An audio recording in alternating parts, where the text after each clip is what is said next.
ಅಡ್ಗಲ್ ಹಾಕಿದ್ರು ಅವರು ಅಲ್ಲಿದ್ದ 200 ಜನ ಪರಿಸರ ಇಲ್ಲಿ ಬರಲಿಲ್ಲ ಅಂದರೆ ನಮ್ಮ ಸಮುದಾಯ ಭವನ ಉಳಿತಿರಲಿಲ್ಲ, ಯಾವುದೂ ಏನು ಉಳಿತಿಲ್ಲ.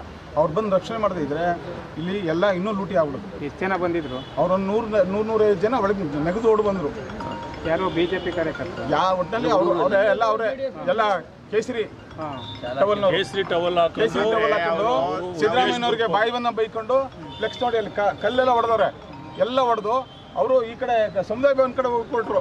ಆಗ ಅಲ್ಲಿ MLA ಅವ್ರ ಮನೆಗೆ ಹೋಗೋ ಕಾಯ್ತಾ ಇದ್ರಲ್ಲ ಜನ ಪೊಲೀಸ್ನವ್ರು, ಅವರೆಲ್ಲ ಬರಲಾಗಿ ಈ ರಕ್ಷಣೆ ಆಯಿತು. ಇಲ್ಲಾಂದರೆ ಇನ್ನೂ ಎಷ್ಟು ಲೂಟಿ ಮಾಡಿದರೋ ನಮಗಂತೂ ಗೊತ್ತಿಲ್ಲ. ಇದರ ಪ್ರತ್ಯಕ್ಷ ಸಾಕ್ಷಿ ನಾನು ಅಲ್ಲಿ ದೂರ ನಿಂತ್ಕೊಂಡು ನೋಡ್ತಾ ಇದ್ದೆ. ಕಲ್ಲು ಅಂತೂ ಸುಮಾರು ಕಲ್ಲು ಹೊಡೆದ್ರು ಇಲ್ಲಿಗೆ. ಅವ್ರು ಪೊಲೀಸವ್ರು ಬಂದು ಅವ್ರು ರಕ್ಷಣೆ ಕೊಡಲಿಲ್ಲ ಅಂದರೆ ಇದೇನು ಉಳಿತಿರಲಿಲ್ಲ. ನೀವೇನು ಹಾಸ್ಟೆಲ್ ಸಿಬ್ಬಂದಿನ?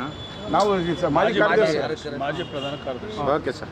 ನೀವೇ ಪ್ರತ್ಯೇಕ ನಾವು ಹಿಂದುತ್ವ ಅಂದ್ಕೊಂಡು ಇದು ಮಾಡ್ಕೊಂಡು ಬರ್ತಾರೆ.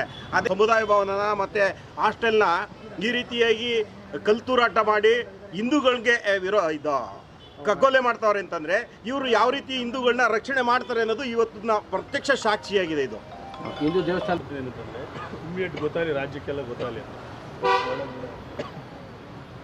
Thank you.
ಕಲ್ಲುಗಳು